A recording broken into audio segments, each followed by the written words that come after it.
19 hours sounds like a generator you can fill at dinner and forget until the next afternoon. But on the current Westinghouse WGen 11500 TFC page, that 19-hour number is measured at 25% load. The same page also lists 9.5 hours at 50% load. Same generator, same 9.5-gallon gasoline tank, double the stated load, and the published runtime is cut in half. That doesn't make the 19-hour claim false. It makes the little phrase beside the number more important than the number itself. Generator runtime belongs to a test condition. It depends on how much electrical work the machine is doing, which fuel it is using, how much fuel is connected, and sometimes which operating mode is active. If you compare only the largest hour figure on two product pages, you can easily choose the wrong machine for a long outage. By the end of this, you'll know how to read a runtime claim, how to compare 6 current generators without mixing quarter load and half load numbers, and how to turn those ratings into a fuel plan that won't surprise you at 2 in the morning. Start with the Westinghouse because its current specification table makes the trap unusually clear. The WGen 11500 TFC is rated for 11,500 running watts on gasoline. 25% of that rating is 2,875 watts. At that stated condition, Westinghouse lists 19 hours on the 9.5-gallon tank. At 50% load, about 5,750 watts, the same table lists 9.5 hours. If you use the tank capacity and the published runtime, the simple average works out to about half a gallon per hour at the quarter load test, and about 1 gallon per hour at the half load test.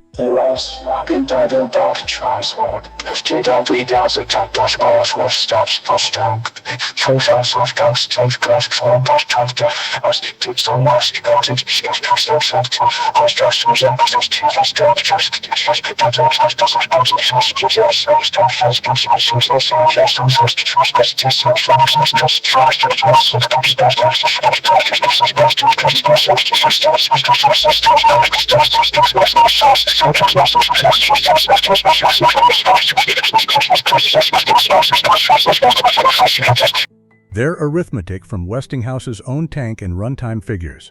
They also don't predict every minute of your outage. Temperature, fuel condition, altitude, engine condition, changing loads, and how often a compressor or pump starts can all move the real result. But the official numbers prove the main point. Runtime falls hard as load rises. The Duramax XP 13000 HXT tells the same story with another useful detail. Its current product page lists a gasoline running rating of 10,500 watts and an 8.3-gallon gasoline tank. Duramax publishes 17 hours at 25% load and 8.5 hours at 50% load. Again, doubling the stated load cuts the published runtime in half. The page also lists propane runtime at 13 hours at 25% load and 6.5 hours at 50% load. Those propane figures use the manufacturer's stated propane setup, while the gasoline figures use the onboard tank. You can't compare the hour numbers honestly unless you keep the fuel supply and load basis attached to them. This is why up to 17 hours tells you much less than 17 hours at 25% load on the stated fuel supply. The second sentence gives you something you can test against your own plan. The first one gives you a best-case headline. Now look at the Champion Model 201176. This current tri-fuel inverter is rated for 7,250 running watts on gasoline. Champion says it will run 14 hours at 25% load on its 4.3-gallon tank. It also lists 12 hours at 25% load on a 20-pound propane cylinder. That sounds close until you remember that a gallon of gasoline and a pound of propane are not interchangeable units, and the generator's rated output changes with fuel. The useful comparison is not 14 versus 12, so gasoline is 2 hours better. The useful comparison is that Champion clearly states the fuel supply and the quarter load condition for both figures. You can then ask which fuel you actually intend to store, connect, and replenish during an outage. The Champion also shows why a small fuel tank can still produce a long headline runtime on an inverter generator. At 1/4 of its gasoline running rating, the electrical load is only about 1,812 watts. That may cover a carefully managed essentials plan, but it is nowhere near a 7,000-watt household load.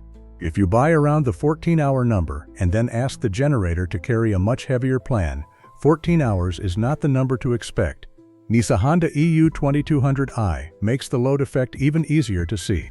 Honda currently lists 8.1 hours at 1/4 load and 3.2 hours at rated load on the same 0.95-gallon tank. Its rated output is 1,800 watts, so the quarter load test is only about 450 watts. 450 watts can be useful. It can support a light, disciplined plan where major loads don't overlap, but it is not a refrigerator, freezer, microwave, furnace blower, well pump, and window air conditioner all running whenever they want. Actual appliances vary. Motors have starting demands and thermostatic load cycle. A runtime test at 450 watts cannot promise an overnight result for a house whose average load is much higher. Honda's 3.2-hour figure at rated load is just as important as the 8.1-hour figure at quarter load. It shows the other end of the operating range. The generator is doing 4 times the electrical work, and the tank doesn't last 4 times less exactly, but it lasts dramatically less. Engine overhead, efficiency, and operating strategy keep this from being simple, perfect proportional math. Now compare that with the Generac GP9200E. Generac's official specification sheet lists an 8.5-hour runtime at 50% of rated load on a 7.9-gallon tank.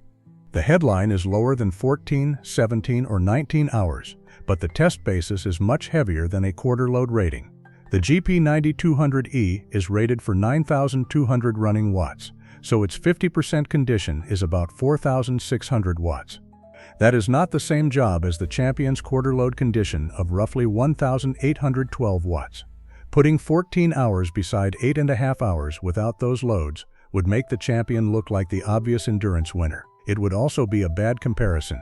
Honda's EB10000 gives us one more honest reference point. Honda lists a 9,000-watt rated output, an 8.19-gallon tank, 7.9 hours at half load, and 5.4 hours at rated load. Half load is 4,500 watts. Rated load is 9,000 watts. This is the pattern you want manufacturers to show. More than one runtime, the load behind each runtime, and the tank size. It lets you see how the machine behaves across a useful range, instead of pretending 1-hour figure describes every job. None of these 6 products wins a universal runtime contest from the published numbers alone. The Honda EU2200i has the smallest tank and the smallest output. The Westinghouse and Duramax have much larger tanks and much larger engines. The Champion is an inverter with a lighter quarter load condition. The Generac and Honda EB10000 publish useful half-load figures. Different fuel supplies and test points make a one-column ranking look precise while hiding the facts that matter. There are 3 numbers to write beside any runtime claim before you compare it. First, the load percentage. Quarter load, half load, and rated load are different tests. Convert the percentage into watts using the running rating for the same fuel. 25% of 11,500 watts is 2,875 watts. 25% of 7,250 watts is about 1,812 watts. Both are quarter load, but they are not the same electrical load. Second, the fuel quantity. A big tank can create a long runtime even when the engine is not unusually efficient. Divide tank capacity by published hours only as a planning estimate at that exact stated condition. Do not turn the result into a broad efficiency verdict unless the compared generators are doing comparable electrical work under comparable conditions. Third, the fuel type. Gasoline, propane, and natural gas ratings belong to different supply arrangements. A 20-pound propane cylinder is not the same stored energy package as a 9.5-gallon gasoline tank. Natural gas from a utility connection is different again because runtime may be limited by service availability, maintenance intervals, and the outage itself, rather than by an onboard tank. Why does load change runtime so much? A gasoline engine has to turn fuel into mechanical power, and the alternator or inverter system turns that mechanical power into electricity. More electrical load demands more engine output. More engine output requires more fuel. On a conventional portable generator, the engine generally has to maintain the speed needed for 60 Hz output. Some designs use idle control when the load is removed, but they still have operating losses, just keeping the engine and generator spinning. An inverter generator can separate engine speed from the final 60 Hz output because the electronics rebuild the output waveform. Honda describes its eco-throttle system as load-dependent speed control. When the connected load is light, the engine can slow down. When demand rises, the control system raises engine speed to supply the requested power. That is one reason an inverter can be especially economical and quiet at light load. But inverter does not mean fuel use stays flat. The engine still has to make the power you ask for. If the load doubles, the machine must burn more fuel, even if the exact change is not perfectly proportional. The current Westinghouse and Duramax tables show how large the runtime change can be between 25 and 50% load. Your house also does not draw one clean, constant number. A refrigerator compressor starts, runs, and stops. A well pump may be off for long periods, then demand a sharp starting surge. A furnace blower cycles. A microwave adds a large, short load. A window air conditioner can turn on while the refrigerator is already running. The average load over an hour decides much of the fuel use, while the short peaks decide whether the generator can keep everything running without an overload or severe voltage drop. That means a good outage plan needs two separate checks. The first is capacity. Can the generator handle the simultaneous running load and the largest realistic starting event? The second is endurance. At the average load you expect, how often will you need to refuel? Do not solve endurance by pretending every appliance runs continuously. Make a simple load schedule. Put the loads that truly need continuous power in one column. That may include a refrigerator, a freezer, selected lights, communications equipment, or a heating system control and blower depending on the home. Put cycling loads in another column. Put discretionary heavy loads, such as a microwave, water heater, portable air conditioner, or pump, in a third column. Then decide what can be sequenced. You might run a microwave after a pump finishes instead of at the same time. You might cool one room for part of the day, rather than run every comfort load continuously. This doesn't create generator capacity. It reduces your average load and avoids overlapping peaks, which can improve both runtime and reliability. Use actual nameplates and manuals. A generic wattage chart can help you start a list, but it cannot know the compressor, motor, control board, or installation in your house. If a load is wired into the panel, a proper transfer switch, or listed interlock arrangement, and a qualified electrician belong in the plan. Never backfeed a house through a receptacle or improvised cord. Once you have an estimated average load, look for a manufacturer runtime near that percentage. If your plan averages around half of the generator's running rating, a quarter load number is not your planning number. Use a published half load figure when one exists. If the manufacturer gives only quarter load, treat it as a light load reference and plan a conservative fuel margin. Suppose you are considering the WGen 11500 TFC and your expected average is close to 50% of its gasoline running rating. The current page gives you a direct reference, 9.5 hours on the onboard tank. It would be a mistake to schedule the next fuel check 19 hours later. Suppose your managed essentials plan stays closer to 25%. The 19-hour figure becomes more relevant, but it still isn't a promise. Check the fuel level earlier, watch how your actual loads cycle, and update the plan from real consumption during a controlled test. For the Duramax XP 13000 HXT, the page gives both 17 hours at 25% and 8.5 at 50% on gasoline. It also gives 13 and 6.5 hours at those loads on propane. That is useful because it lets a buyer see both the load penalty and the fuel choice without pretending one headline applies to all four conditions. For the Generac GP9200E, the published 8.5 hours already uses 50% load. That may look less impressive in a search result, but it can be a more useful planning reference for a heavier essentials package than a longer quarter load claim from another machine. For the Honda EU2200i, the 8.1-hour number is meaningful for a very light plan near 450 watts. If your average is closer to its 1,800-watt rating, Honda's 3.2-hour rated load figure warns you how quickly the small tank can become the real limitation. The product can still be a good fit when portability, low light load fuel use, and a narrow essentials list matter more than high output. This is not a bad product list, it is a fit test. A large open-frame generator may give you more capacity and a larger fuel tank, but it is heavier, louder, and can consume fuel quickly when you load it hard. A small inverter can stretch a small tank under a light load, but it cannot carry a large home plan just because the runtime number is long.